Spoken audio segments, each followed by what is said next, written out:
ప్రముఖ సంగీత దర్శకుడు శశి ప్రీతంపై దాడి జరిగింది. ఈ ఇన్సిడెంట్ పై మాదాపూర్ పిఎస్ లో కంప్లైంట్ చేశారు శశి ప్రీతం. భానుప్రసాద్ అనే వ్యక్తి దాడి చేసినట్లు కంప్లైంట్ లో తెలిపారు. కేసు నమోదు చేసుకున్న పోలీసులు దర్యాప్తు చేస్తున్నారు.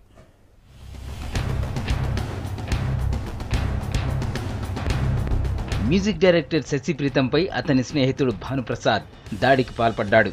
హైదరాబాద్ జూబ్లీస్ జర్నలిస్ట్ కాలనీలో ఉంటున్న శశి ప్రీతం కావూరి హిల్స్ లోని తన ఆఫీస్ కు వెళ్లిన టైంలో దాడి జరిగినట్లు పోలీసులకు ఫిర్యాదు చేశారు. ఓ షార్ట్ ఫిల్మ్ విషయంలో భానుప్రసాద్ శశికి మధ్య గొడవ జరిగింది. దీంతో మాదాపూర్ పోలీసులను ఆశ్రయించాడు శశి ప్రీతం. మరి భానుప్రసాద్ అనే వ్యక్తితోని ఫైనాన్షియల్ గొడవలు ఉన్నాయి. అట్టి విషయంలో అతను ఎదురుపడి తనను దాడి చేసి చేతితో కొట్టినాడని, బ్లీడింగ్ ఇంజరీస్ అని కంప్లైంట్ ఇచ్చినాడు. ఇటు విషయమై కేసు నమోదు చేసినాము. అతనికి ఇంజరీస్ ఉన్నాయి, హాస్పిటల్కి పంపించడం జరిగింది.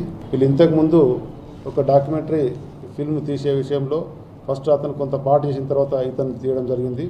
అందులో 1.5 lakhs ఇవ్వాల్సి ఉంది, అది ఇవ్వనందుకు కొట్టినాడనే అలిగేషన్స్ ఉన్నాయి. ఇన్వెస్టిగేషన్ చేస్తున్నాం. దాని తర్వాత ఏది వాస్తవం అయితే తను చర్య తీసుకుంటాం. ఇక అసలేం జరిగిందో తెలుసుకునేందుకు భానును పోలీస్ స్టేషన్కు పిలిపించారు పోలీసులు. వారి ముందు తనపై శశి దాడికి ప్రయత్నించాడని, తాను మాత్రం ఎలాంటి అఘాయిత్యానికి పాల్పడలేదని చెప్తున్నాడు భాను. కొన్ని రోజులు నాకు ఒళ్ళు బాగాలేదు. శశి ప్రీతం గారు పోయి చిన్న వర్క్ ఉంది, పెద్ద వర్క్ నేను చేస్తాను. చిన్న వర్క్ అంటే ఇతను ఎల్లు పెట్టి ఆఫీస్లో పోయి అతని కంపెనీ పేద కాంట్రాక్ట్ మార్చున్నారు. ఎల్ఎస్సీకి అది దొంగ కంపెనీ చాలా ఉన్నది.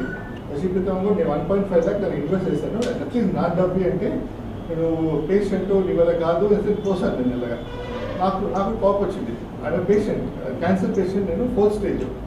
సో ఐ వాజ్ బ్యాలెన్స్ అయితే నేను తోసాను, అంతే, ఇంకేం కాలేదు.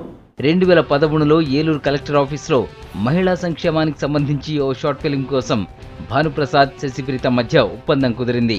దీంతో భానుప్రసాద్ తనకు రావాల్సిన డబ్బుపై శశి ప్రీతాన్ని నిలదీశాడు. ఇద్దరి మధ్య మాటామాట పెరిగి గొడవకు దారి తీసింది. దాడి విషయంపై తీవ్రంగా స్పందించారు శశి. కూర్చొని మాట్లాడుకోవాల్సిన విషయంలో భాను తనపై దాడికి దిగారని ఆరోపిస్తున్నారు.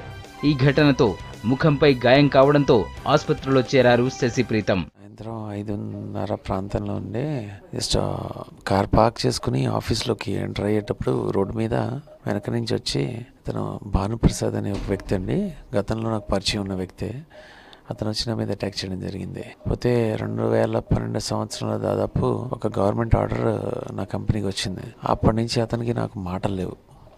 ఎందుకంటే అది అతని బిజినెస్ ఏదో పోయింది, అతనికి వచ్చే ఛాన్స్ పోయింది, మేము తీసేసుకున్నాం అని ఒక గ్రడ్జ్ పెంచుకున్నాడు. శశి ప్రీతం తెలిపిన వివరాలతో భానుప్రసాద్ పై కేసు నమోదు చేసిన పోలీసులు దర్యాప్తు చేస్తున్నారు.